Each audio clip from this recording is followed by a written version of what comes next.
Good morning and नमस्कार दोस्तों, स्वागत है आप सभी का आपके अपने YouTube channel GK search engine पर। तो दोस्तों आज है 2 जुलाई और 2 जुलाई से रिलेटेड राजस्थान करंट अफेयर्स के जितने भी इम्पोर्टेंट क्वेश्चन हैं उन सभी को हम इस वीडियो में डिस्कस करने वाले हैं। तो पूरा वीडियो बहुत ध्यान से देखना और वीडियो के एंड में मैं आपसे एक क्वेश्चन भी पूछूंगा जिसका आंसर आप सभी को कमेंट बॉक्स में देना है। कल के वीडियो में मैंने आपसे एक क्वेश्चन पूछा था जो था साल 2026 में राजस्थान के किस जिले में 13वें इंडिया स्टोन मार्ट का आयोजन 5 से 8 फरवरी 2026 तक किया जाएगा। तो 13वां इंडिया स्टोन मार्ट जो कि राजस्थान की राजधानी जयपुर में आयोजित होगा, यानी कि बी ऑप्शन इस क्वेश्चन का बिल्कुल सही था। जिन दोस्तों ने बी ऑप्शन कमेंट बॉक्स में सही जवाब दिया था उनको हार्दिक शुभकामनाएं। तो 13वें इंडिया स्टोन मार्ट का आयोजन अगले साल 5 से 8 फरवरी 2026 तक जयपुर के जेईसीसी में आयोजित किया जाएगा। इसका आयोजन रिको, सीडोस और लघु उद्योग भारती मिलकर करेंगे। इसमें राजस्थान के natural stone, stone handicraft, mining और स्टोन प्रोसेसिंग की नई तकनीक, मशीन एवं उपकरण दुनिया भर के बायर्स के सामने प्रदर्शित किए जाएंगे। तो राजस्थान बजट 2025-26 में आपको ध्यान में रखना है कि स्टोन पार्क की घोषणा है वो निम्बाहेड़ा, चित्तौड़गढ़ और बूंदी में की गई है। तो चलिए शुरू करते हैं आज के राजस्थान करंट अफेयर्स। पहला क्वेश्चन है, केंद्रीय वित्तीय सेवा विभाग के निर्देश पर राजस्थान में वित्तीय समावेशन एवं सामाजिक सुरक्षा अभियान कब से संचालित किया जा रहा है। तो इस अभियान की शुरुआत हुई है 1 जुलाई को, यानी कि बी ऑप्शन इस क्वेश्चन का बिल्कुल सही हो जाएगा। आइए जानते हैं इम्पोर्टेंट फैक्ट्स। तो पात्र नागरिकों को बैंकिंग, बीमा और पेंशन की योजनाओं से जोड़ने के लिए 1 जुलाई से लेकर 30 सितंबर तक एक त्रैमासिक देशव्यापी वित्तीय समावेशन और सामाजिक सुरक्षा अभियान संचालित किया जा रहा है। केंद्रीय वित्तीय सेवा विभाग के निर्देशानुसार राजस्थान में इस अभियान का शुभारंभ किया गया है।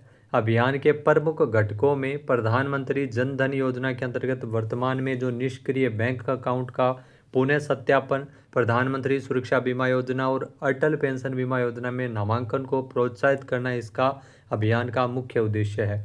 इस अभियान के तहत प्रत्येक ग्राम पंचायत में कम से कम एक बार विशेष शिविर आयोजित किया जाएगा जो मुख्य रूप से शनिवार को आयोजित होंगे। और इस शिविरों में जो बैंकिंग, बीमा और पेंशन की जो केंद्र सरकार की योजनाएं हैं जो आम नागरिकों के लिए है, उनके लिए इस योजना में लाभान्वित करने का प्रयास किया जाएगा। त्रैमासिक देशव्यापी वित्तीय समावेशन और सामाजिक सुरक्षा अभियान 1 जुलाई से शुरू हुआ है। अगला क्वेश्चन है, चीन में आयोजित होने वाले एशिया कप के वुशु इवेंट में राजस्थान के किस जिले की महक शर्मा भारत का प्रतिनिधित्व करेगी। तो जो आप तस्वीर में देख रहे हैं महक शर्मा, इनका संबंध है वो बूंदी जिले से है। ये भारत का प्रतिनिधित्व करने वाली है वुशु खेल के अंतर्गत, यानी कि सी ऑप्शन यहाँ पर बिल्कुल सही है। आइए जानते हैं इम्पोर्टेंट फैक्ट्स। तो बूंदी जिले से है ये महक शर्मा, जो राष्ट्रीय और अंतर्राष्ट्रीय स्तर पर कोटा की अब पहचान बन चुकी है। कोटा महाबली स्पोर्ट्स एकेडमी की खिलाड़ी महक शर्मा अब चीन में आयोजित होने वाले एशिया कप के वुशु इवेंट में भारत का प्रतिनिधित्व करने वाली है। 2 से लेकर 7 जुलाई के बीच एशिया कप का आयोजन है वो चीन में किया जा रहा है, जिसमें महक शर्मा 75 किलोग्राम भार वर्ग में देश का प्रतिनिधित्व करेगी।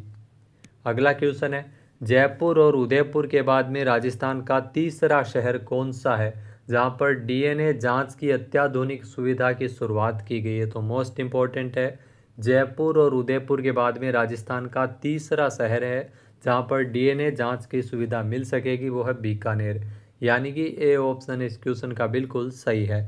आइए जानते हैं इम्पोर्टेंट फैक्ट्स। तो जयपुर और उदयपुर के बाद में बीकानेर राजस्थान का तीसरा ऐसा शहर बन गया है जहां पर डीएनए जांच की सुविधा उपलब्ध करवाई गई है। प्रयोगशाला में करीब 5 करोड़ रुपए की लागत से हाईटेक मशीनें स्थापित की गई है और जांच संचालन के लिए विशेषज्ञ कर्मचारियों को प्रशिक्षित भी किया गया है। अब तक बीकानेर संभाग से हर महीने 25 से 30 सैंपल डीएनए जांच के लिए जयपुर और उदयपुर भेजे जाते थे, जिससे रिपोर्ट आने में काफ़ी समय लग जाता था, लेकिन अब समय की बचत हो सकेगी। नेक्स्ट है, हाल ही में 26वीं राष्ट्रीय पावर लिफ्टिंग चैंपियनशिप में 76 किलोग्राम भार वर्ग में जयपुर की रिया कंवर शेखावत ने कौन सा मेडल जीता है। तो रिया कंवर शेखावत ने जीता है स्वर्ण पदक, यानी कि बी ऑप्शन यहाँ पर बिल्कुल सही हो जाएगा। आइए जानते हैं इम्पोर्टेंट फैक्ट्स। तो जयपुर की रिया कंवर शेखावत ने पावर लिफ्टिंग में गोल्ड मेडल जीता है। यहाँ 26वीं राष्ट्रीय पावर लिफ्टिंग चैंपियनशिप में 76 किलोग्राम भार वर्ग में गोल्ड मेडल जीते हैं। इसमें 4 मेडल इन्होंने बेंच प्रेस में 87.5 किलोग्राम वजन उठाकर गोल्ड मेडल अपने नाम किया है। कर्नाटक के देवनगरी में 26वीं राष्ट्रीय पावर लिफ्टिंग चैंपियनशिप का आयोजन हाल ही में किया गया था। अगला क्वेश्चन है, केंद्र सरकार ने अरावली पर्वतमाला के संरक्षण के लिए अरावली ग्रीन वॉल परियोजना को स्वीकृति प्रदान की है। इसमें राजस्थान के कितने जिले शामिल हैं? तो अरावली ग्रीन वॉल परियोजना में अगर बात करें तो राजस्थान के 19 जिले इसमें शामिल है। मोस्ट इंपॉर्टेंट ये क्वेश्चन है, बी ऑप्शन इस क्वेश्चन का बिल्कुल सही है। आइए जानते हैं इम्पोर्टेंट फैक्ट्स। तो भारत सरकार के द्वारा अरावली पर्वतमाला के संरक्षण के लिए 1400 किलोमीटर लंबी और 5 किलोमीटर चौड़ी अरावली ग्रीन वॉल परियोजना को हरी झंडी दी गई है। यहाँ अरावली ग्रीन वॉल बनाई जाएगी जो अरावली पर्वतमाला के संरक्षण के लिए होगी। 1400 किलोमीटर इसकी लंबाई होगी और 5 किलोमीटर ये चौड़ी होगी। यह योजना दिल्ली से शुरू होकर गुजरात के पोरबंदर तक फैलेगी। इसका उद्देश्य जैव विविधता को संरक्षित करना है और भूमि क्षरण को रोकना है। जलवायु संकट से निपटना इसका मुख्य उद्देश्य है। परियोजना के पहले चरण में राजस्थान, हरियाणा, गुजरात और दिल्ली के कुल 29 जिलों को इसमें चुना गया है। इसमें राजस्थान के जो अरावली से संबंधित जिले हैं चित्तौड़गढ़, उदयपुर, सिरोही, पाली, अलवर, झुंझुनू, सीकर सहित 19 जिले इसमें शामिल है। केंद्र सरकार ने पहले चरण में 16,053 करोड़ रुपए इस परियोजना के लिए स्वीकृत किए हैं। अगला क्वेश्चन है, राजस्थान का चौथा आईटी पार्क किस जिले में स्थापित किया जाएगा? तो राजस्थान का जो चौथा आईटी पार्क है ये राजस्थान के अजमेर में स्थापित किया जाएगा, यानी कि ए ऑप्शन यहाँ पर बिल्कुल सही है। चौथा आईटी पार्क है, ये आपको ध्यान में रखना है। आइए जानते हैं इम्पोर्टेंट फैक्ट्स। तो राजस्थान का जो चौथा आईटी पार्क है ये अजमेर में स्थापित किया जाएगा। आईटी पार्क की स्थापना से स्टार्टअप की स्थापना की सुविधा मिलेगी। साथ ही अजमेर में आईटी पार्क जयपुर, जोधपुर और उदयपुर, जी हाँ जयपुर, जोधपुर और उदयपुर के बाद में यहाँ पर चौथा प्रमुख आईटी केंद्र होगा। ये पार्क 11.15 हेक्टेयर क्षेत्र में विकसित किया जा रहा है जो किशनगढ़ एयरपोर्ट से मात्र 25 किलोमीटर और पुष्कर जयपुर हाईवे पर 1 किलोमीटर की दूरी पर स्थित होगा। यहाँ पर निवेशकों को 500 से 300 वर्ग मीटर आकार के प्लॉट, ग्रीन एरिया, पानी, बिजली, पार्किंग सहित अन्य सुविधाएं उपलब्ध करवाई जाएगी। अगला क्वेश्चन है, राजस्थान के किस जिले में स्थित डॉक्टर सर्वपल्ली राधाकृष्णन राजस्थान आयुर्वेद विश्वविद्यालय द्वारा पहला पंचगव्य पीजी डिप्लोमा कोर्स शुरू किया गया है? जहाँ दोस्तों इसकी शुरुआत है वो राजस्थान के जोधपुर में स्थित है। डॉक्टर सर्वपल्ली राधाकृष्णन राजस्थान आयुर्वेद विश्वविद्यालय से की गई है। ए ऑप्शन यहाँ पर बिल्कुल सही हो जाएगा। आइए जानते हैं इम्पोर्टेंट फैक्ट्स। तो देश का पहला पंचगव्य पीजी डिप्लोमा कोर्स जो कि डॉक्टर सर्वपल्ली राधाकृष्णन राजस्थान आयुर्वेद विश्वविद्यालय जोधपुर के द्वारा शुरू किया गया है। डॉक्टर सर्वपल्ली राधाकृष्णन राजस्थान आयुर्वेद विश्वविद्यालय एवं गौ संवर्धन आश्रम मोखलावास के संयुक्त तत्वावधान में देश का पहला पंचगव्य स्नातकोत्तर डिप्लोमा कोर्स यानी पीजी डिप्लोमा कोर्स शिक्षा सत्र 2025-26 में शुरू हो जाएगा। ये 2 वर्षीय डिप्लोमा कोर्स में स्टूडेंट्स को प्राचीन चिकित्सा पद्धतियों से सामान्य एवं जटिल रोगों के उपचार की जानकारी दी जाएगी। कोर्स में पहले बैच में 30 सीटों पर प्रवेश मिलेगा। अगला क्वेश्चन है, राजस्थान की राजधानी जयपुर में राइजिंग राजस्थान पार्टनरशिप कॉन्क्लेव 2025 का आयोजन कब किया जाएगा?